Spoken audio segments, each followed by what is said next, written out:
Hola, vamos a comenzar nuestra nueva clase de Historia Económica. Recuerden que estamos en la Universidad Nacional de Salta, en la Facultad de Ciencias Económicas, y mi nombre es María Fernanda Justiniano. Esta es la clase número 6. En esta clase vamos a trabajar con la siguiente bibliografía. Christopher Alan Bailey, El nacimiento del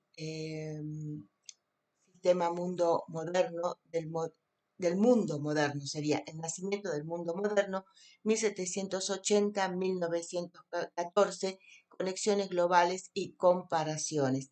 Toda la bibliografía que vamos a trabajar para esta clase es bibliografía de lo que podríamos llamar el siglo XXI. Este texto de Bailey, publicado por Blackwell, es de 2004. También tenemos a Jürgen Osterhammer, cuyo texto, editado por Crítica, es de 2015 y se titula La transformación del mundo. El texto de Piketty, obviamente, que es de 2019 y ustedes ya conocen. Y por último, el texto de Kaoru Sugihara y Keihiro Otsuka, Las trayectorias para la emergencia del Estado en Asia y en África, que es de 2019. ¿Por qué remarco esto? Porque esto es toda una apuesta a una nueva una historiografía que se desprende, se pretende desprender del eurocentrismo. Algunos lo hacen con más éxito. Hay una apuesta muy grande por parte de Bailey en el 2004 y su propuesta es una historia global. En esta misma línea se sigue Osterheimer, quienes creo yo que logran apuntar ya a una narrativa muy desapegada del eurocentrismo son justamente estos dos estudiosos japoneses y también Thomas Piketty. Bien, esperemos que disfruten de las lecturas y del contenido de los textos. Veamos entonces qué vamos a trabajar en la clase de hoy. Recuerden que en verde están los temas trabajados y en azul los temas que trabajaremos en la clase. Vamos a abordar este punto de la unidad 2, este punto 2 de la unidad 1, tendencias de la historiografía económica durante la primera mitad del siglo XX. En realidad vamos delinear cómo se hace historia en esta etapa del siglo XIX y comienzos del siglo XX. Y a su vez también vamos a trabajar de la unidad 3 el punto 1 y el punto 2, que tienen que ver con esto que aquí hemos denominado el triunfo del liberalismo en Occidente, el mundo bajo la economía británica 1850-1914, los procesos de industrialización en Alemania, Francia, Estados Unidos y Japón, la incorporación de América Latina y Argentina en el mercado mundial, crecimiento y desarrollo desigual, la economía del noroeste argentino, la caída del liberalismo en Occidente, la depresión económica. Este último tema, el Estado y su orientación keynesiana en Occidente, el estalinismo y la URSS, ya lo hemos trabajado en clases anteriores, como en la clase anterior también hemos abordado esta cuestión de la incorporación de América Latina y Argentina del mercado mundial, crecimiento y desarrollo desigual, las economías del noroeste argentino. Entonces, como de costumbre, vamos en una operación de pinzas, trabajando por un lado cómo se escribe historiografía en esa época que estamos estudiando. ¿Y qué época vamos a estudiar nosotros ahora? Vamos a estudiar lo que hemos llamado y lo que la historiografía llama el largo siglo XIX. Para que nos ubiquemos, ¿no? Podemos hablar de un largo siglo XIX y entonces un corto siglo XX. Veamos qué es esto del largo siglo XIX.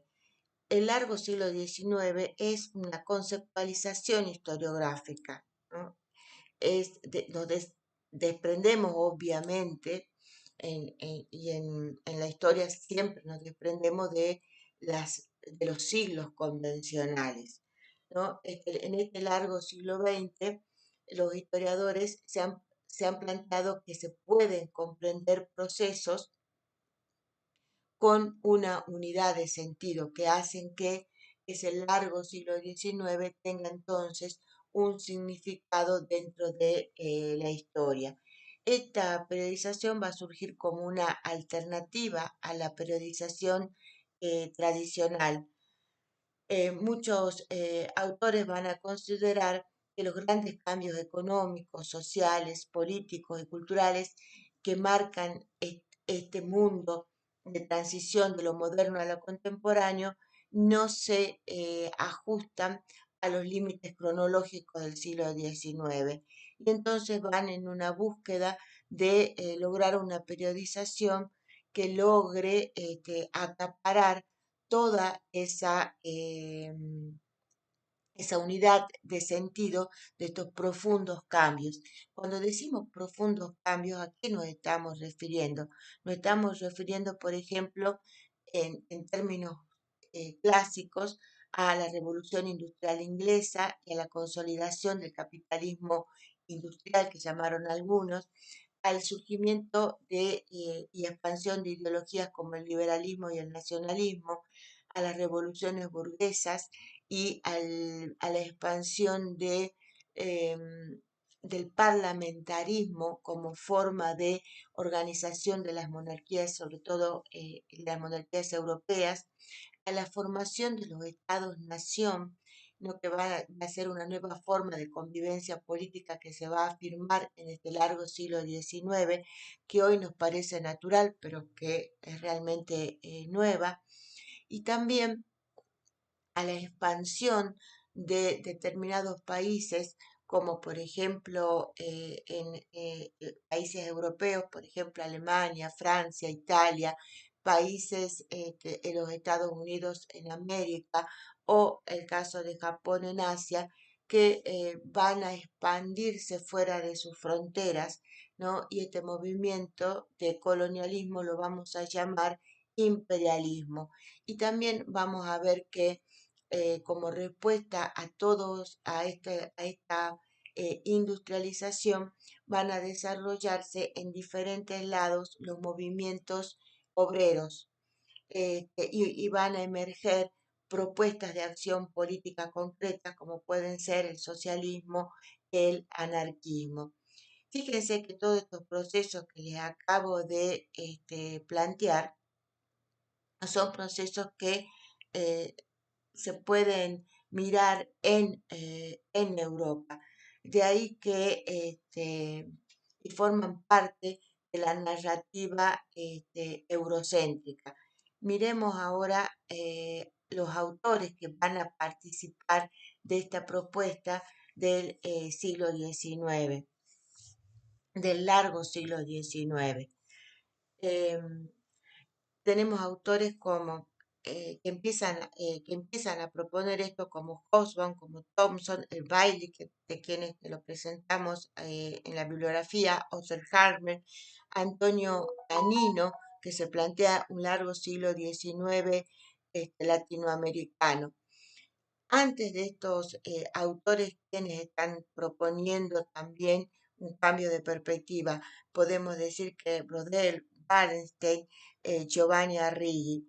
Si nosotros nos ubicamos en la periodización de las ciencias sociales, todos estos autores que acabo de nombrar están escribiendo y haciendo su propuesta en esta etapa, ¿no? Esta etapa que la comisión Gulbenkian, dirigida por Wallenstein, ha periodizado como la etapa del giro constructivista y la precrisis y la etapa de crisis. Y por último, después del 90, aquellos que ya están planteándose la participación en una reestructuración epistemológica.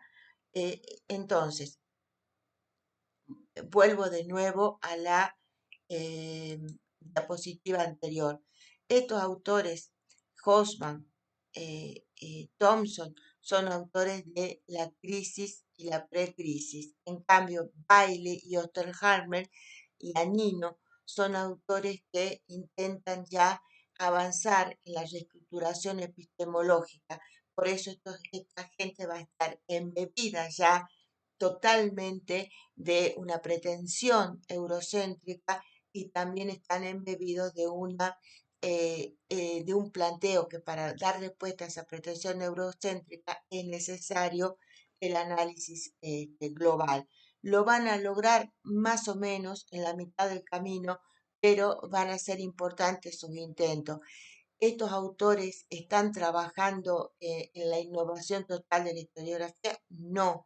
¿Por qué? Porque hay autores anteriores, Brodel, Immanuel Wallerstein, Arrighi, que van a dejar su impronta sobre la cual se van a asentar estas nuevas propuestas. Eh, Todas estas propuestas siempre están preocupadas por el capitalismo, ¿no? Em, y van a, de algún modo, en esto de entender este largo siglo XIX, no solamente van a hacer, intentar una revisión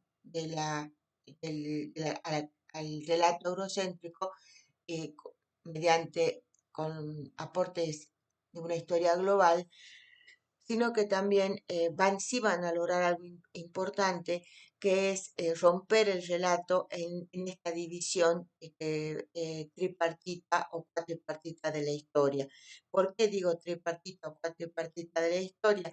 Porque la historiografía latina ya en el siglo XIX plantea una división cuatripartita de la historia, ¿no? En esa historia lineal de una evolución constante, tenemos el mundo antiguo, el mundo medieval, el mundo moderno y el mundo contemporáneo. En cambio, la historiografía anglosajona se va a plantear mundo antiguo, mundo medieval y mundo moderno. ¿Qué es lo que pasa en la historiografía anglosajona?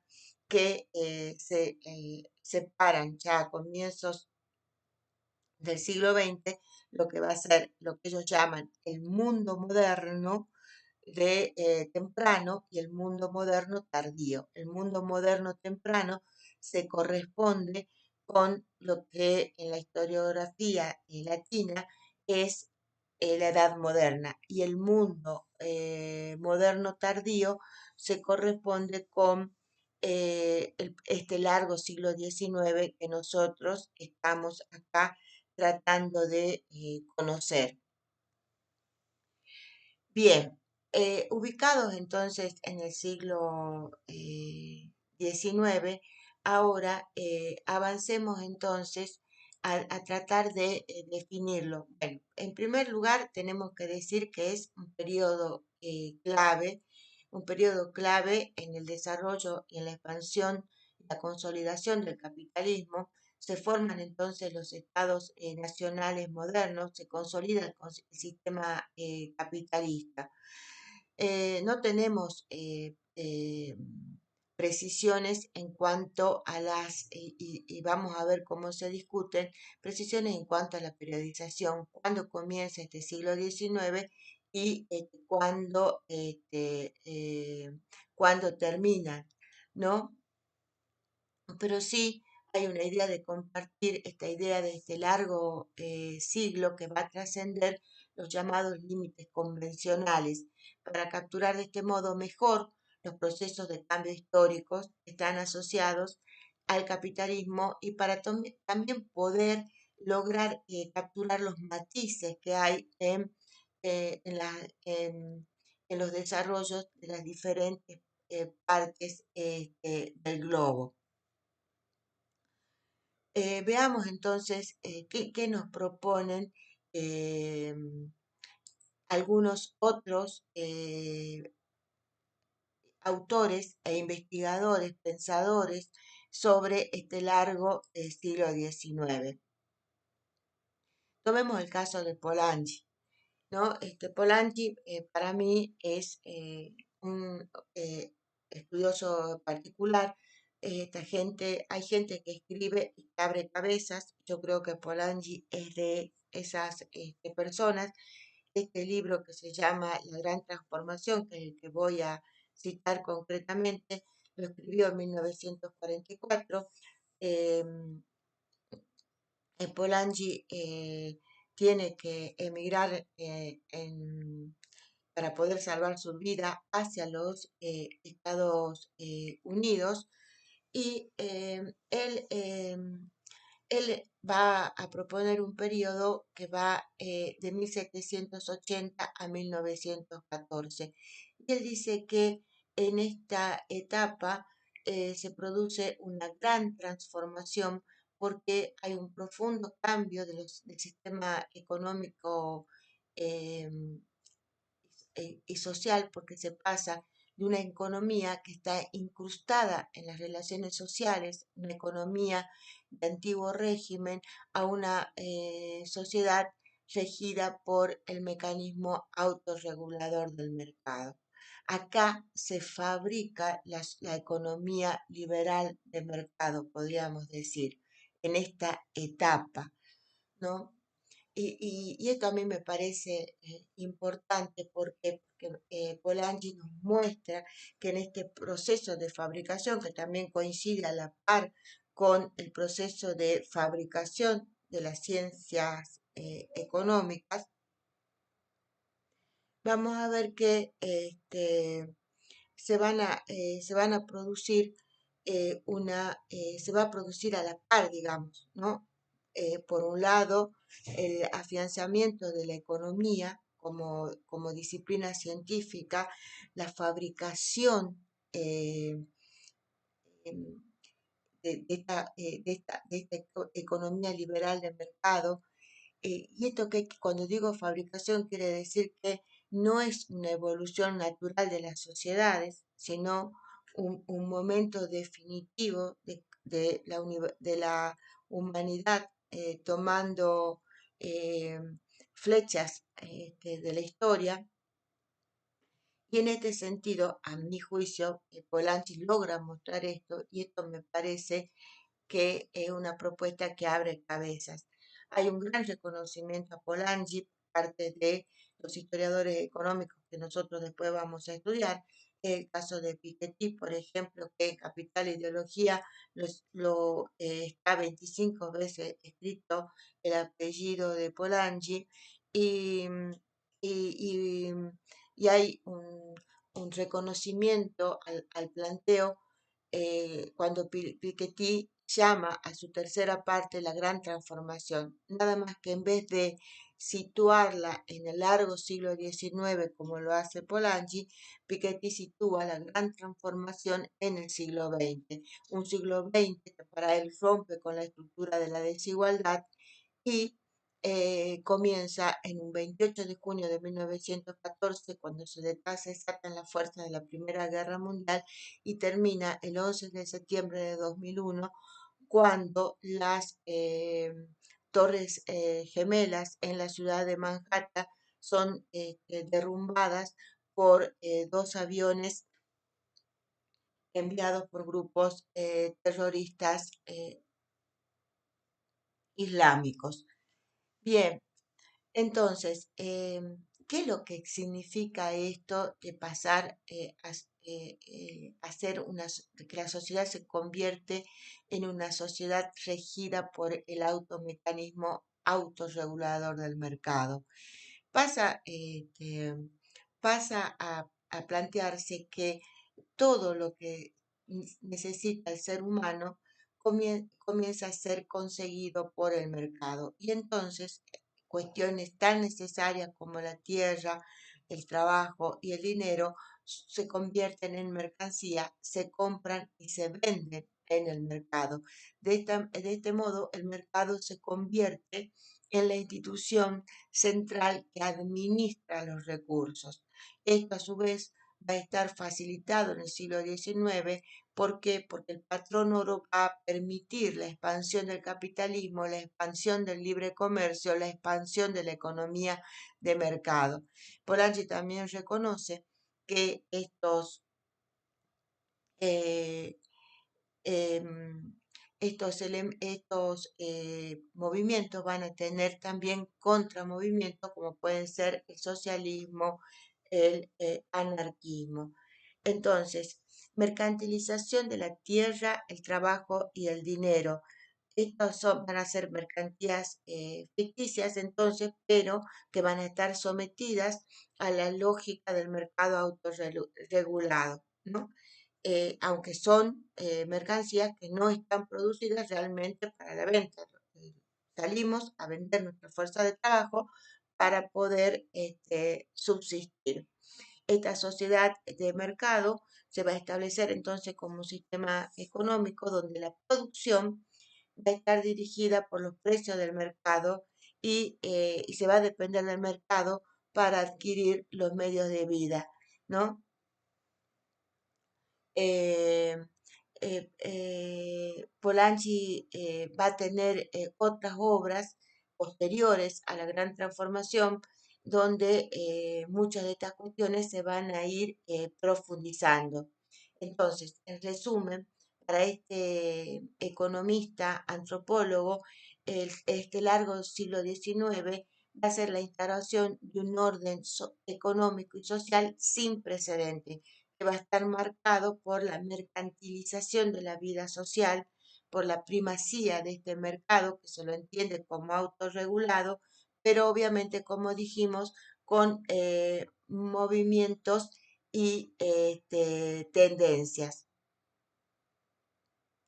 Piketty entonces va a retomar el análisis histórico de Polanyi y sobre todo esto de cómo la tierra, el trabajo y el dinero van a ser transformados en mercancías ficticias sometidas a la lógica del mercado autorregulador. Sin embargo, si ustedes eh, leen Piketty, este autor también va a plantear que este proceso de mercantilización no es simplemente un fenómeno económico, sino que va a estar vinculado a la ideología que es tan importante para Piketty en el argumento, ¿no? Eh, eh, hay una ideología, hay una construcción de sistema ideológico que va a justificar y naturalizar esta nueva organización social en la cual vivimos hasta el día de hoy. ¿Mm? ¿Hubieron intentos de salir?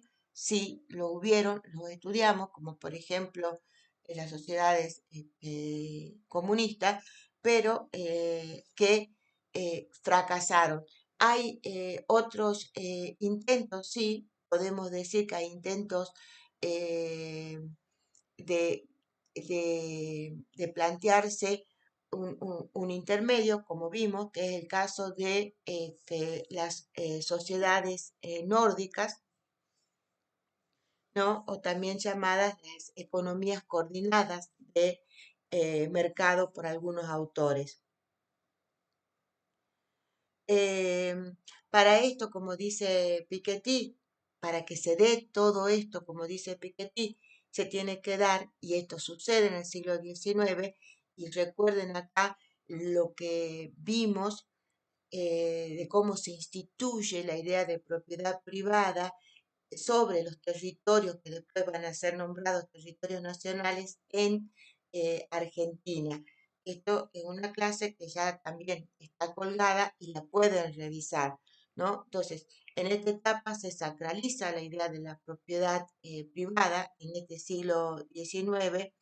Se va a construir una narrativa ideológica que justamente persigue este objetivo de sacralización de la propiedad privada y la propiedad privada se convierte en un derecho absoluto, ¿no?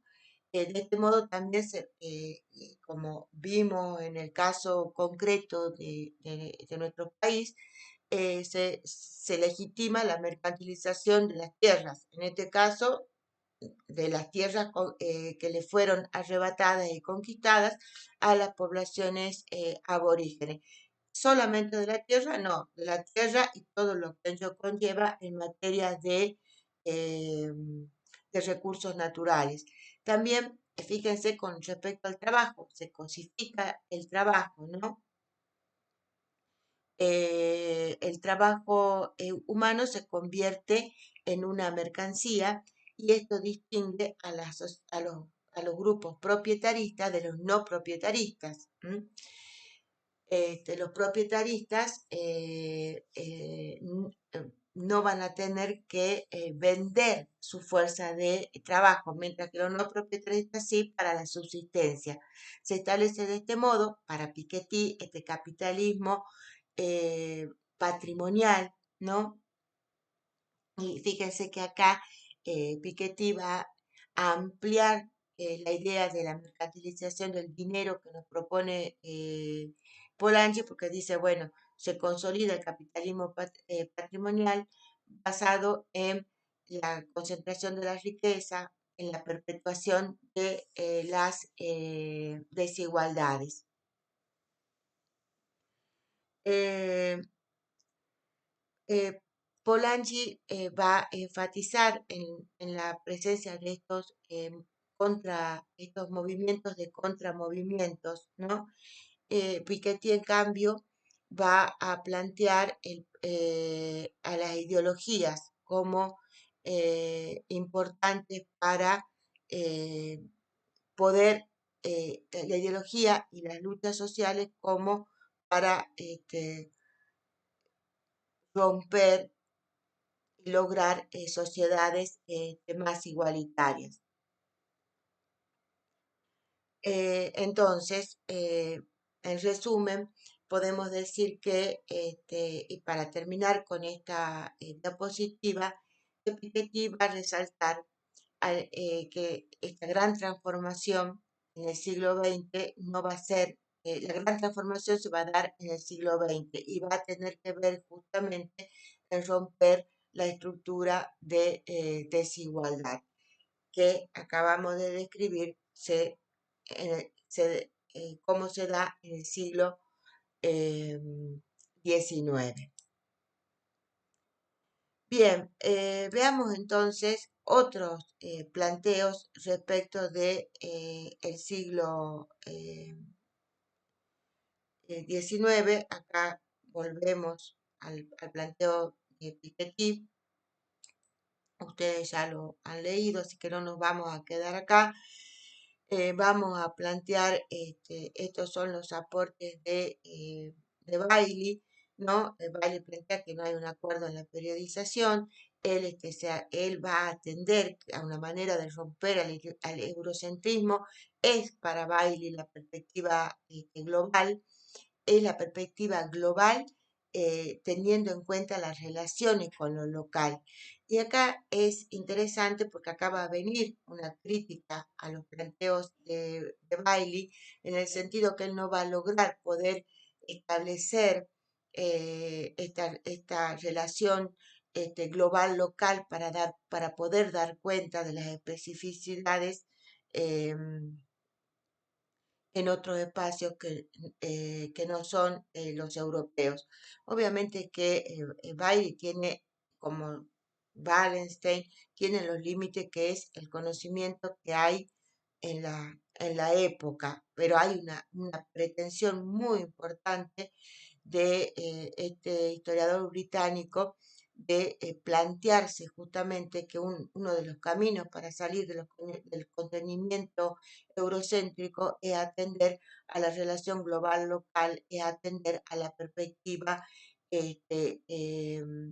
local. Él va a plantear que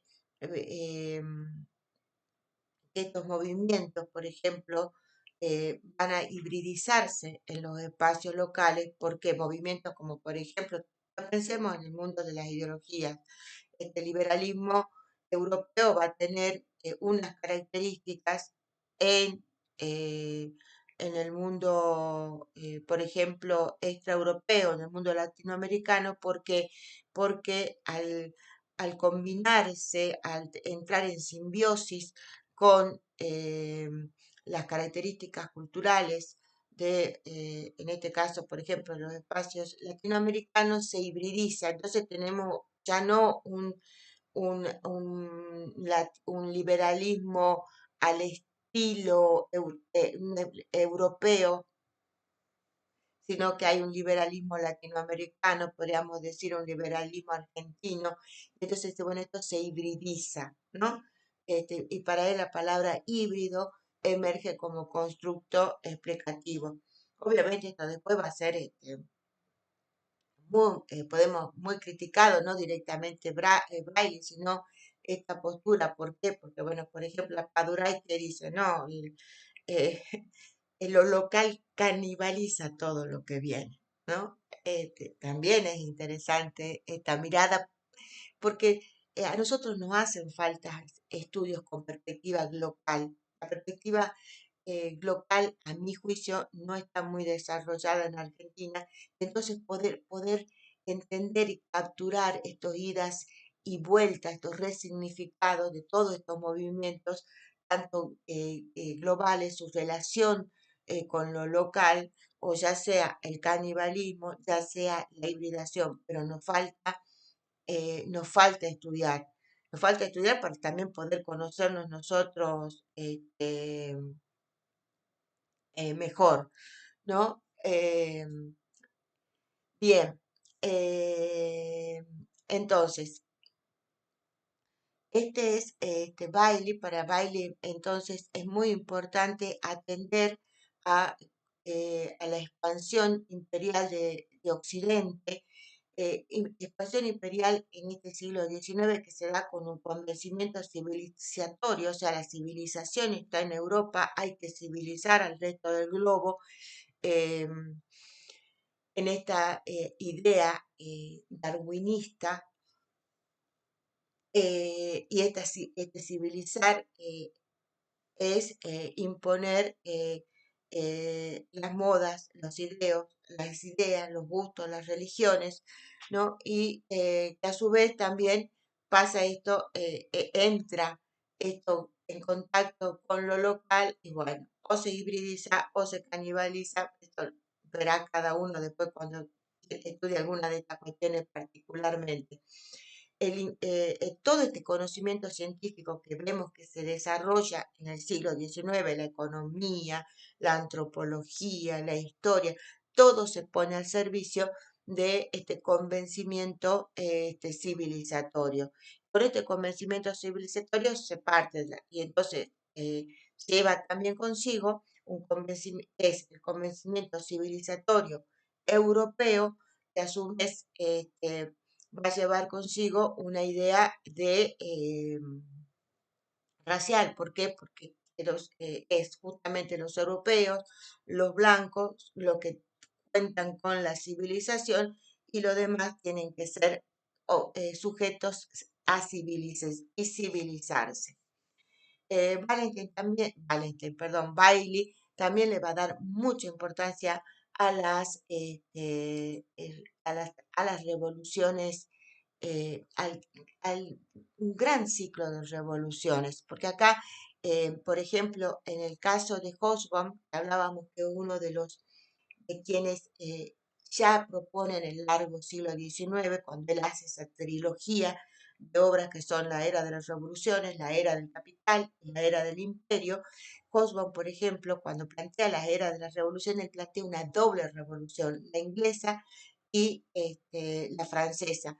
Pero ahora estos historiadores preocupados por pensar, salir del relato eurocéntrico, van a plantearse mucho más allá. Entonces van a contar no solamente las revoluciones europeas, las francesas, las del siglo XIX, sino también las revoluciones americanas, este ciclo de revoluciones también denominadas atlánticas, y no solamente van a quedar allí, porque en el caso de Bailey también va a tomar en cuenta las revoluciones que van en China, como por ejemplo la revolución Taiping entre 1853 y 1860.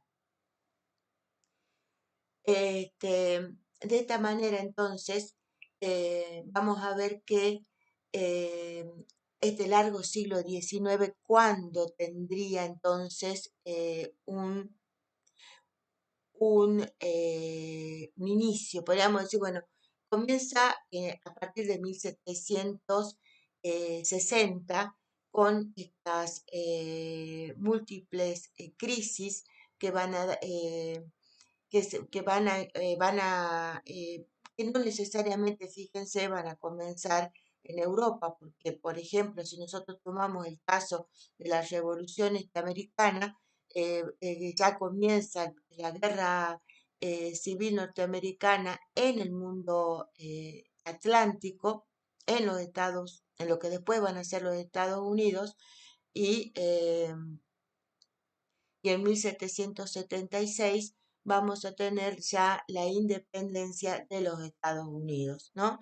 Y, eh, y ya podríamos darle el fin en 1920 cuando se empiezan a registrar nuevas técnicas de producción donde la producción industrial se complejiza. Bien, entonces,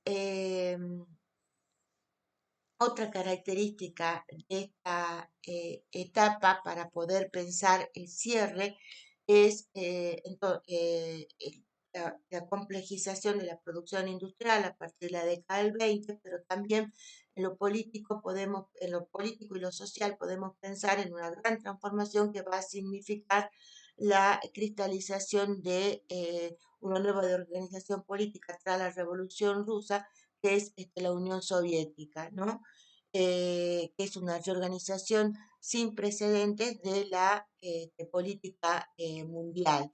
Esto también puede ser, es decir, bueno, para pensar el fin. Podemos pensarlo en la Primera Guerra Mundial, podemos pensarlo en la década del 20, podemos pensarlo con la consolidación de la década de la Unión Soviética.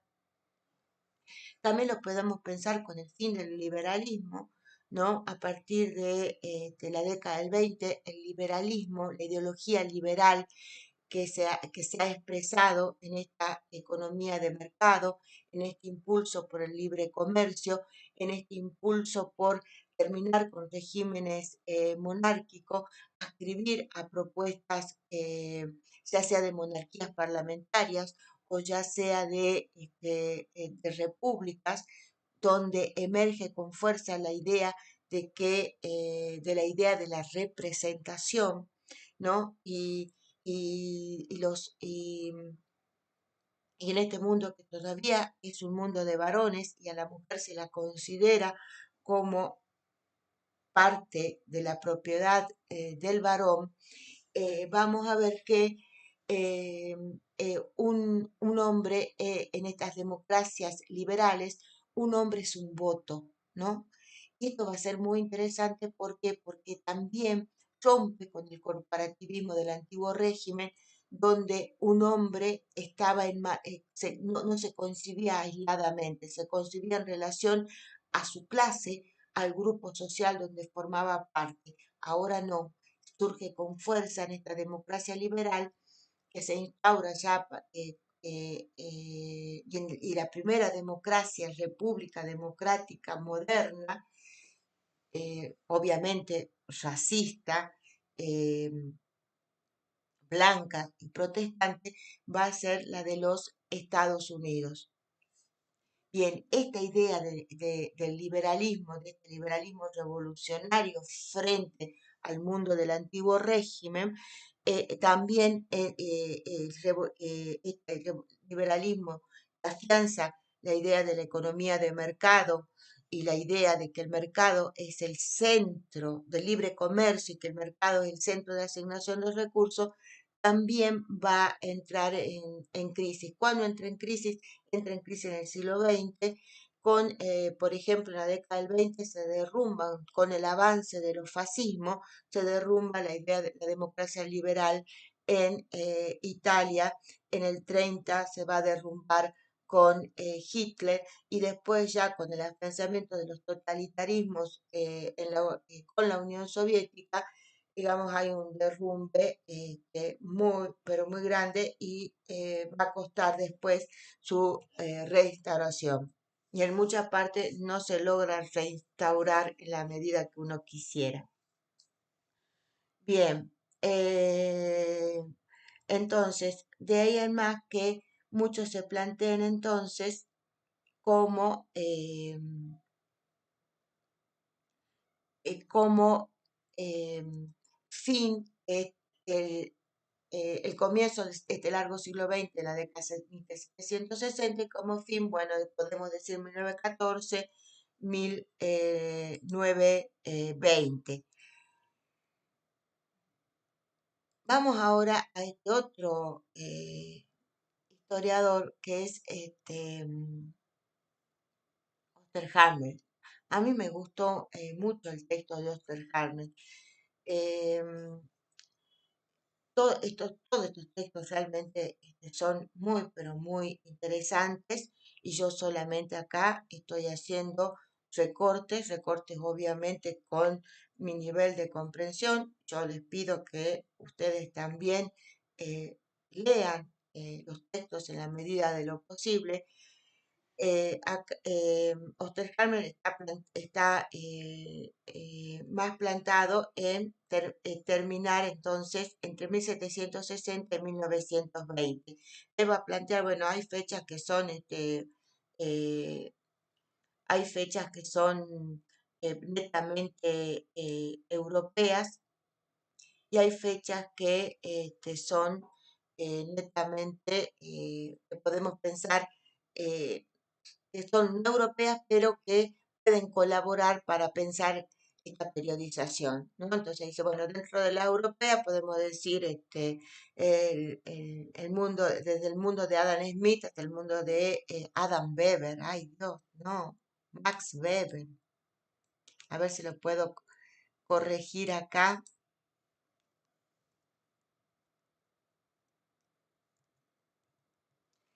Este, Eh, también podemos pensar ya con la afianzada la industrialización a partir de 1780, o Australia, por ejemplo, el comienzo de Australia con el primer convoy que llega de presos a la isla. También puede ser el caso de China con el comienzo del derrocamiento con el derrocamiento de King Long, o Japón, cuando Japón abre su espacio y entra al espacio japonés el famoso comandante Perry, y y el comercio, y Japón se ve obligado a abrirse al comercio occidental. Latinoamérica, por ejemplo, podrían ser 1810, 1820, con todo este ciclo de revoluciones que se dan en Latinoamérica. Bueno, Estados Unidos, como vimos con este, acá, perdonen, Estados Unidos, como vimos con el comienzo de la revolución y de la guerra civil, y bueno, y los fines también van a diferir. Esta etapa, que va de 1760 a 1820, la sociología occidental clásica la ha denominado modernidad. Y acá, esto quiero que les quede claro: modernidad no es lo mismo que edad moderna. Y muchas veces se dice modernidad a la edad moderna, porque estamos traduciendo desde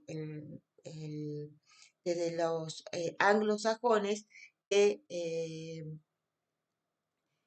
y que se confunde la temprana edad moderna con la tardía edad moderna. Esta es la tardía edad moderna de los anglosajones. La sociología occidental también obviamente participa de el armado de este relato eurocéntrico y también va a reconocer,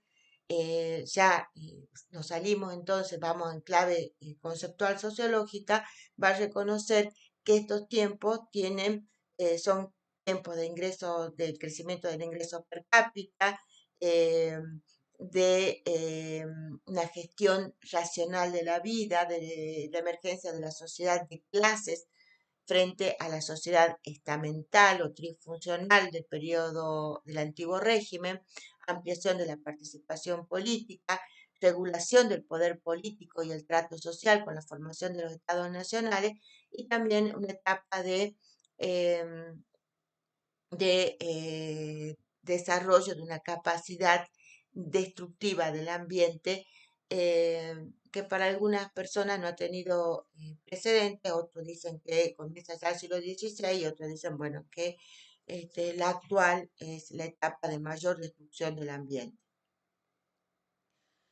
Bien, a este concepto de modernidad como idea de modernidad única, como el único camino a seguir, Eisenstadt nos va a proponer, y estamos ya en las reestructuraciones epistemológicas, miren, veamos, porque esto no es así, eh, hay modernidades múltiples.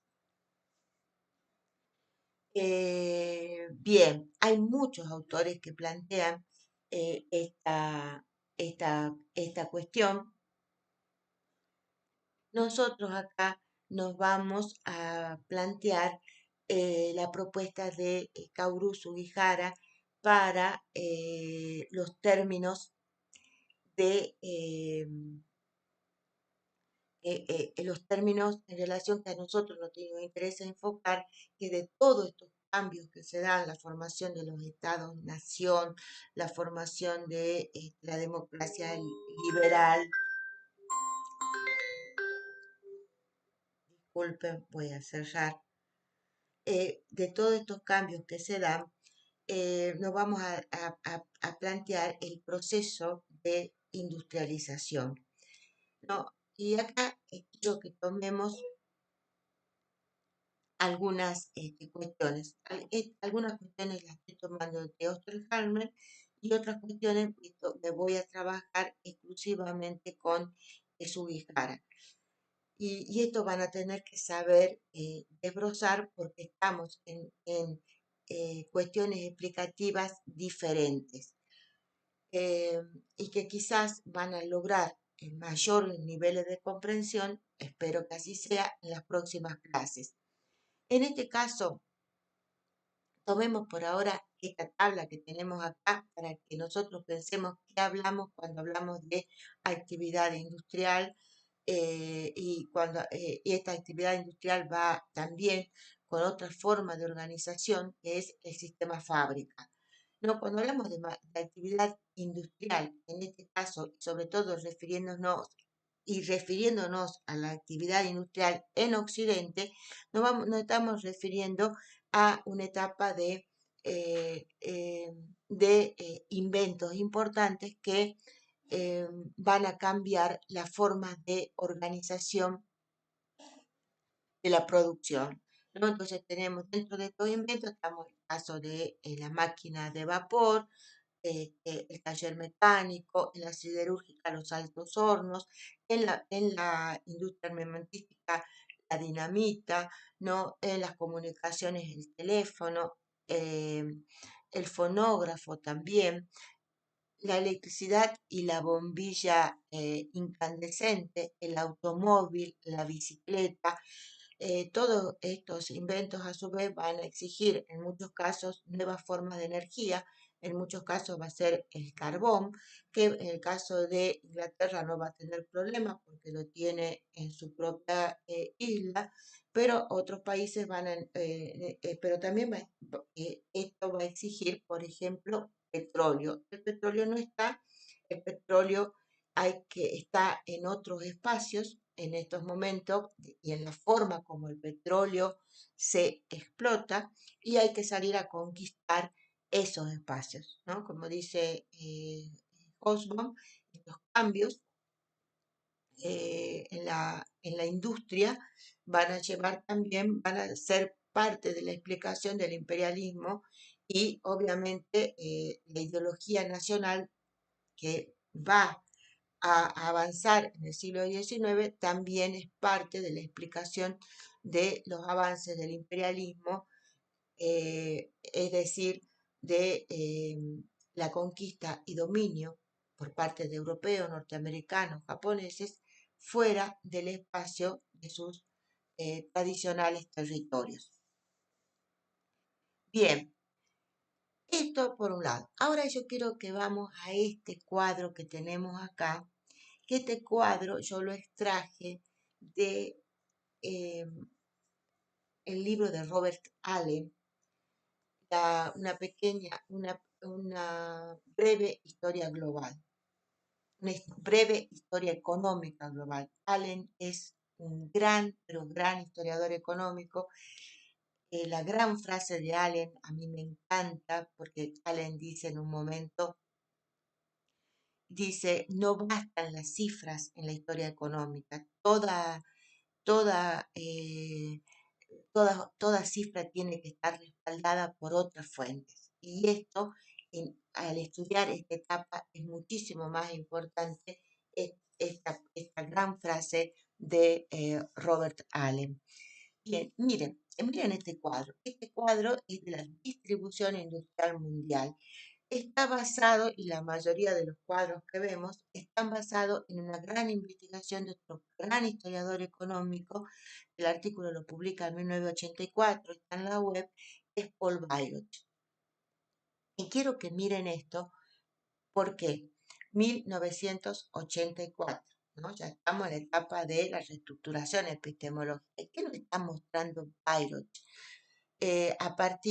Bayreuth lo que va a analizar son una serie de registros de las compañías, sobre todo de la compañía holandesa, y a partir de ahí va a poder decir, bueno, cuáles son los bienes industriales que se comercian y se distribuyen a diferentes partes del globo. Esto le va a permitir hacer esta aseveración, ¿no? Que después mucha gente la toma y hacen estos cuadros fantásticos. Fíjense que en 1750, al comienzo de nuestro siglo XIX, o antes, si nos ubicamos en 1760, una década antes, vamos a tener que, fíjense, el Reino Unido, la URSS y Europa Occidental van a producir el 20% de la producción industrial global, pero el resto, el 80%, está dado por China, el lejano oriente, el subcontinente indio y el resto del mundo. Y esto, a ver que lo piensen, porque esto rompe con el relato eurocéntrico. ¿Mm? Un relato eurocéntrico que parecía que todo el mundo vivía en la economía de subsistencia, hasta que en un momento se desató la revolución industrial. Así fueron las primeras explicaciones hasta que avanzaran los llamados historiadores económicos gradualistas que dicen que no se dio un- en un, la revolución industrial no fue un parteaguas, sino que fue algo mucho más lento. Acá estamos, obviamente, planteando eh, esta cuestión de la importancia de los centros manufactureros de asiáticos en el comercio de bienes industrializados o manufacturados en el siglo en 1750. Lo mismo va a ser en el 1800. Fíjense que en 1800 ya comienza, y esto que ustedes están viendo acá, esta pequeña franja de negrito, ya comienza la producción de los Estados Unidos, ¿no? Producción que empieza a incrementarse. Y recién fíjense que podríamos decir que a partir de 1880 se comienza a imponer ya la producción occidental sobre el resto del mundo, ¿no? Y después, obviamente, vamos a ver cómo empieza a recuperarse el papel de China y el Asia a partir de 1980, el papel de China y los otros países del Asia, pero frente a, sobre todo, a Estados Unidos. Bien, ahora nos quedamos acá y pensemos entonces cómo es esta industrialización en esta etapa. Y acá vamos a tener el planteo de Osterhalmer, ¿no? Que va a decir, bueno, este siglo XIX es un siglo de incremento asimétrico de la eficiencia. Hay una gran divergencia, dice, entre Europa, Estados Unidos y Japón y el resto del mundo en la afirmación de una economía liberal, de políticas imperialistas, de migraciones. Esta es una etapa de grandes movimientos de personas. Argentina es una de las grandes receptoras de población, ¿no? Tanto así que en Buenos Aires, donde la mayor parte de la gente descendió de los barcos, no fue el caso nuestro, allí de cada tres personas una era argentino y los demás eran inmigrantes. Otro gran centro de Australia va a ser otro y Estados Unidos va a ser otro. Esto va a llevar a una mejora de la productividad laboral, la difusión del modo de producción industrial, de la organización fabril, de la máquina en el proceso productivo, si bien va a plantear esta tecnología que todavía se usa, es una tecnología simple. Los dos grandes centros de esta producción industrial van a ser Europa y Estados Unidos, que van a comenzar a destacarse por la innovación constante, la formación de capital humano y la investigación aplicada, ¿no? Acá va a ser muy importante el desarrollo de las de la educación. ¿M? Eh, por otro lado, también va a haber una eficiencia en cuanto a a la maquinaria militar, ¿no? Se van a destacar, se van a hacer mucho más sofisticados los ejércitos aparte que ahora se van a empezar a mover por medio del ferrocarril. Este, También vamos a tener que a esta avanzada de la producción fabril en las otras partes del mundo que se va a dar, la avanzada de estas economías se dedican sobre todo, van a estar muy preocupadas por la producción fabril, entonces en otros lados se va a desarrollar una avanzada de la agricultura. Y este es el caso, por ejemplo, de Argentina, donde se afianza lo que ustedes ya estudiaron en la clase pasada, el modelo agroexportador. ¿Quiénes son nuestros principales compradores? Gran Bretaña y Estados Unidos. Con Gran Bretaña no competimos, pero con Estados Unidos sí, porque también Estados Unidos no solamente se destaca en esta producción fabril, sino también se va a destacar hasta el día de hoy como productor agrícola. Bien, este, Otterhalme también va a plantear, y en este sentido, que todo esto se va a dar con el avance de la ideología liberal, que es una ideología liberal de la igualdad, igualdad entre iguales, porque se va a seguir manifestando la equidad y también el racismo. De todas estas revoluciones que nosotros hemos nombrado en la diapositiva anterior, hay una única revolución en América que va a tener características de donde se va a trastocar no solamente el orden económico, el orden social, sino también el orden racial. Y eso va a pasar en Haití, ¿no? Que también es un caso bien interesante y muy interesante para leer. porque en Haití los esclavos van a tomar la dirección de la isla. Eh, Bien, entonces, esto con respecto a estos planteos de Osterhal. Estamos acá en el 2015, ¿no? Y ahora vamos a ver este gráfico, y este gráfico está sacado de Keihiro Otsuka y Kaoru Sugihara, las trayectorias de la emergencia del Estado en Asia y en África. A Kaoru Sugihara lo vamos a seguir trabajando en la unidad 2. Es un gran economista, un gran historiador económico japonés. Lamentablemente su último libro está escrito en japonés, pero eso no es nada, ya sabemos para nosotros, pero ha sido imposible conseguirlo, eh,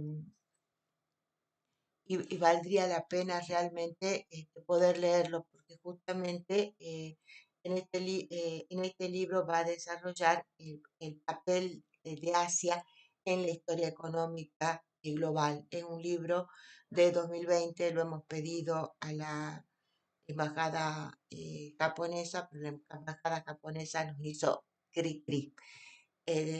También se lo estamos pidiendo a su hija y no lo hemos podido comprar en Amazon.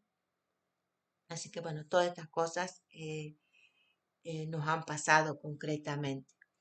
Bien, veamos entonces con respecto a este gráfico donde, fíjense, ya estamos en un texto del 2019, por suerte está escrito en inglés, y fíjense lo importantes que son los datos de Byron, ¿no? Dice, la composición geográfica de la producción industrial entre 1750 y 1913, fuentes y notas de Bayreuth de 1982. Entonces dice, en Bayreuth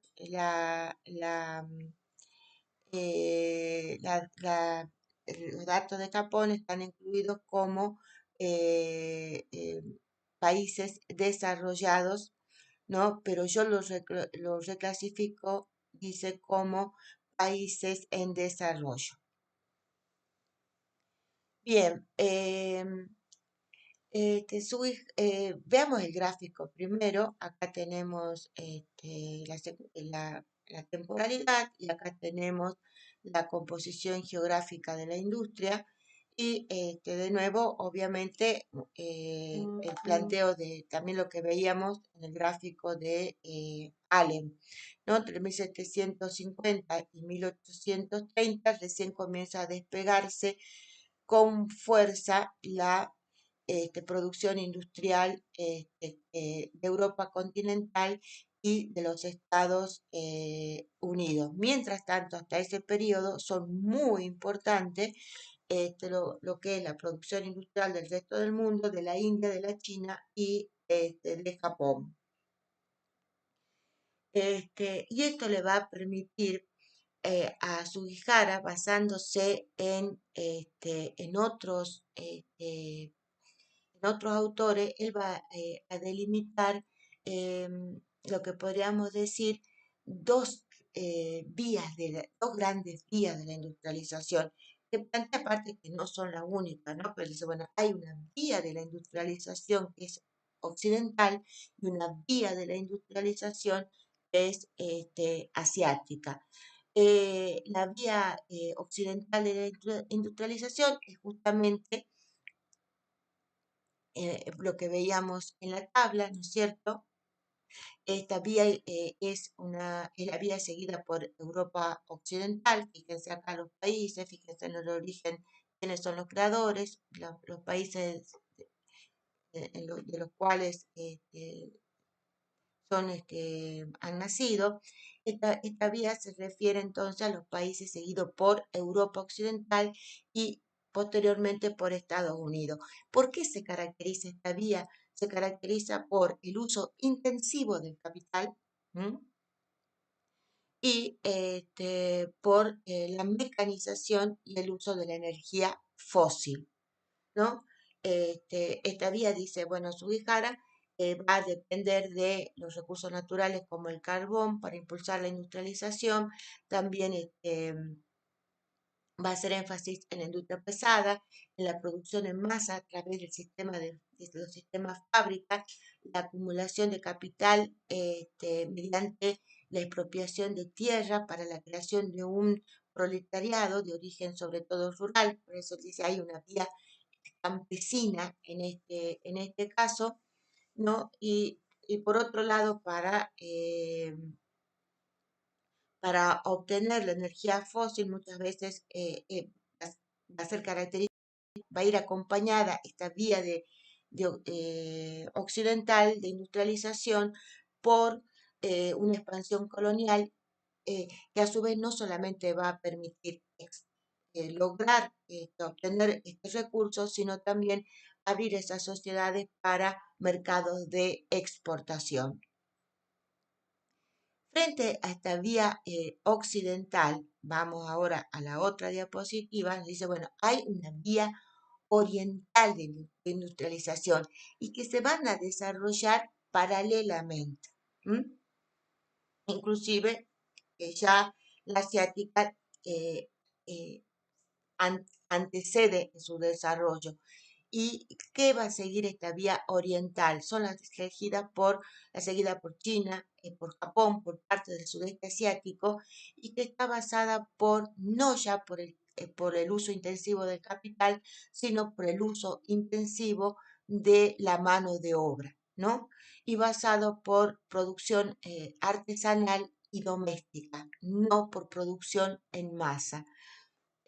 ¿Son estas las únicas vías? No, plantea Subijara en esta obra que estamos citando acá, ¿no? Porque dice, bueno, hay otra vía, como por ejemplo puede ser la vía de sustitución de las importaciones, como forma que fue la que se caracterizó, por ejemplo, Argentina en su momento y a una gran cantidad de países, o las vías, por ejemplo, la que siguió la Unión Soviética, que se caracterizó sobre todo por una vía donde se enfocó en una actividad como la industria química.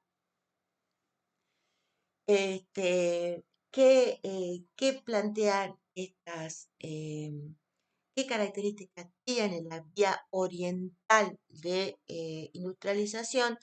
Que depende de la fuerza laboral, esta fuerza laboral, de la fuerza laboral en lugar del capital, en lugar de la máquina.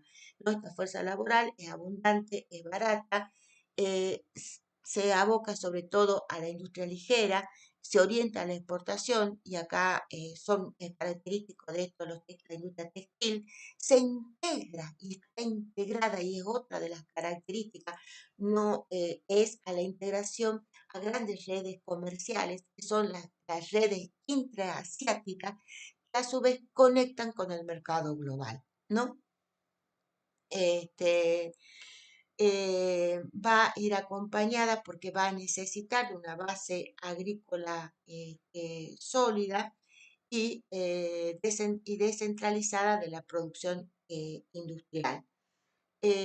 A su vez, esta vía se va a caracterizar, y acá está el caso concreto de Japón, que es el estudio que se hace en este texto que estamos trabajando ahora, es la adopción selectiva y adaptativa de las tecnologías occidentales, ¿no? De este modo, lo que va a plantear Sugihara en esta vía asiática oriental de industrialización, se va a permitir un desarrollo económico sostenible y compatible con las condiciones locales.